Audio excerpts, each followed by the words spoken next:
बोलिए प्रातः स्मरणीय परम पूज्य आचार्य गुरु विद्यासागर जी महामुनि राज की जय। आज आप जो कुछ देख रहे हैं ये सब हम लोग आचार्य गुरु विद्यासागर जी महाराज के युग में जन्म लेकर के, उसके काल में जन्म लेकर के हम लोग अपने जीवन को सार्थक करने का प्रयास कर रहे हैं। पूरे जैन समाज उनके आशीर्वाद से, उनके मार्गदर्शन से, वर्तमान आचार्य समय सागर जी महाराज के आशीर्वाद से यह जो जैन धर्म का सबसे बड़ा पर्व 10 लक्षण पर्व के बीच में एक दिन क्षमा पर्व आता है। उस क्षमा पर्व पर एक क्षमावाणी का कार्यक्रम हमारे आदरणीय ब्रह्मचारी सुनील भैया जी और हमारी रायपुर राजधानी में विराजमान आरिका माता अंतर्माती माता जी के सानिध्य में यह एक मैत्री का, क्षमा का एक पर्व मनाया जा रहा है, जिसमें कि सीता जी की अग्नि परीक्षा का एक नाट्य का मंचन हो रहा है। आपको देख के ऐसा लगेगा कि कोई बंबई से आए हुए कलाकार ये कार्यक्रम कर रहे हैं, जबकि पूरा कार्यक्रम हमारे रायपुर राजधानी के हमारे समाज की ही सभी महिलाएं और पुरुष मिलकर कर रहे हैं। ऐसे कार्यक्रम में आप सब का हम हार्दिक स्वागत करते हैं। मैं विनोद बरजात्या, अध्यक्ष दिगंबर जैन समाज, रायपुर छत्तीसगढ़। जय जिनेन्द्र। विनोद भैया ने कि हम लोग आज यहाँ पर क्षमावाणी, जिसका हम लोग यदि सरल शब्दों में अर्थ समझें तो मैत्री भाव। तो जैन सिद्धांत में भगवान महावीर और उनके आगे पीछे जितने भी भगवान हुए हैं उन्होंने यही बताया कि संसार में सारे जीव बराबर हैं, सबके अंदर भगवत्ता है। तो अभी हम छोटे बड़े हो सकते हैं, तो छोटे बड़े का अहंकार ना करके उनको अकारण क्रोध ना करें, और यदि किसी भाव के कारण से उनके प्रति द्वेष, ईर्ष्या, क्रोध आ जाए तो उन्हें साल भर में किसी एक दिन मिल बैठ करके आपस में कॉम्प्रोमाइज़ कर लें। यदि ये वाला सिद्धांत भगवान महावीर का हम पूरी तरह से पालन करें, जिसकी प्रेरणा ये क्षमावाणी पर्व देता है, तो संसार में, दुनिया में जितनी भी अभी ये लड़ाइयाँ चल रही हैं, जितनी भी परेशानियाँ हैं, वो सारी समाप्त हो जाएंगी।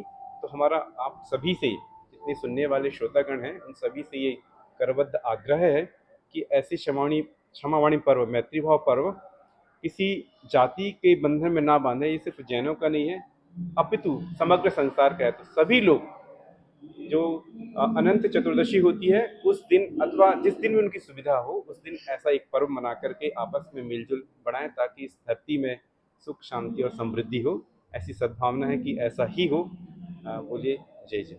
ये क्षमा दान जो है ये कोई तिथि पे आता है या फिर जैन समाज मिलके इस दिन तय करता है? क्या होता है कि हर वर्ष जैसे कि गणेश चतुर्थी होती है, तो गणेश चतुर्थी के अगले दिन, पंचमी से अगले 10 दिनों तक जैनों के त्याग, तपस्या, संयम का पर्व चलता है। और जैसे ही वो पर्व का समापन होता है अनंत चतुर्दशी के बाद, तो उस समय किसी भी दिन सुविधा के अनुसार हम लोग ये पर्व मनाते हैं, जिसमें पूरे शहर क्षेत्र के लोग आकर के आपस के गिले शिकवे दूर करते हैं। ये पूरे भारतवर्ष में ऐसा होता है क्या? जी हाँ, ये भारत में भी होता है और भारत के बाहर भी होता है। अखिल ब्रह्मांड में ये पर्व, शाश्वत पर्व मनाया ही जाता है। अभी विदेशों में, ऑस्ट्रेलिया में, न्यूजीलैंड में, यूएस में, यूके में अभी भी ये मनाया जा रहा है। किसी धर्म पे ये निर्भर नहीं है, इसको सारे लोग मना हाँ सकते बिल्कुल, हैं। ये धर्म की सीमाओं को लांघ करके है, क्योंकि हर एक व्यक्ति अपने मन को पवित्र करना चाहता है, हर एक व्यक्ति अपने परिवार को सुखी चाहता है, अपने देश को समृद्ध चाहता है। इसलिए इस पर्व को मनाने वाला इन सब गुणों से समृद्ध होता है, लाभान्वित होता है। सर, ये मैं सुना हूँ कि ये जो क्षमा आप लोग मना रहे हैं, क्षमा पर्व, ये अनजाने में हुई गलतियों का है क्या? हाँ, दोनों में, जाने अनजाने में, जाने अनजाने में जो गलती हमसे हो जाती है, हम उसका क्षमा पर्व मनाते हैं। ठीक सर। जय हिंद। जैसा कि अभी भैया जी ने बतलाया कि हम लोग के 10 लक्षण पर्व चलते हैं, 10 दिन के होते हैं। ये गणेश चतुर्थी के अगले दिन पंचमी से शुरू होते हैं। तो पहला दिन होता है उत्तम क्षमा का। तो हम लोग ये पर्व जो मनाते हैं आत्म की शुद्धि के लिए, अपने अंतःकरण की शुद्धि के लिए। तो शुद्धि तभी शुरू होगी जब हम अंतःकरण से जिनसे भी द्वेष भाव है सबसे क्षमा मांग लेंगे, करेंगे। उसको करने के बाद एक असीम शांति मिलेगी। फिर आप धीरे धीरे धीरे धीरे उस पथ पर निरंतर आगे बढ़ते रहेंगे। 10 दिन तक आत्मशुद्धि का पर्व पूर्ण करने के बाद फिर से अंतःकरण से जो भी लोग हमारे आसपास हैं, जिनको भी हम जानते हैं, या ब्रह्मांड में जो भी बहुत सारे जीव हैं, पशु पक्षी हैं, पौधे हैं, इन पौधे में भी जीव माना जाता है, पेड़ पौधों में। तो हमारे द्वारा उनको कभी भी किसी भी तरह से कोई भी घात हुआ हो, कोई भी उनको नुकसान हुआ हो, तो अंतर मन से सभी से क्षमा मांगते हैं। यह इस क्षमा पर्व का मूल मंत्र होता है। जो ये कार्यक्रम है रायपुर सकल दिगंबर जैन समाज के द्वारा आयोजित किया गया है, जिसमें कि सामूहिक क्षमावाणी और साथ ही हमारे संत शिरोमणि आचार्य श्री विद्यासागर जी महाराज का अवतरण दिवस।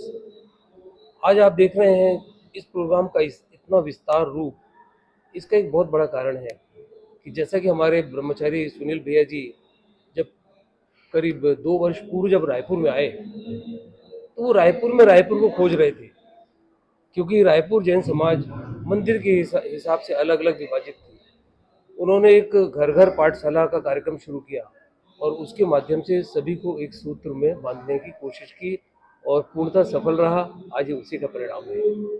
और इसके साथ ही जैसे हमारे पर्युषण पर्व होते हैं, साल में एक बार आते हैं, जो गणेश स्थापना के समय शुरू होते हैं और गणेश विसर्जन के साथ समापन होते हैं, उसमें जो अंतिम दिवस रहता है वो क्षमावाणी का रहता है।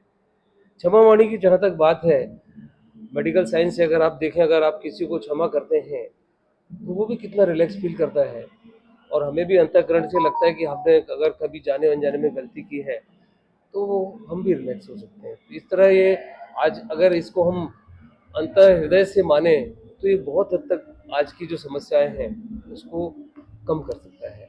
मैं महेंद्र जैन, शंकर नगर, रायपुर का एक सदस्य।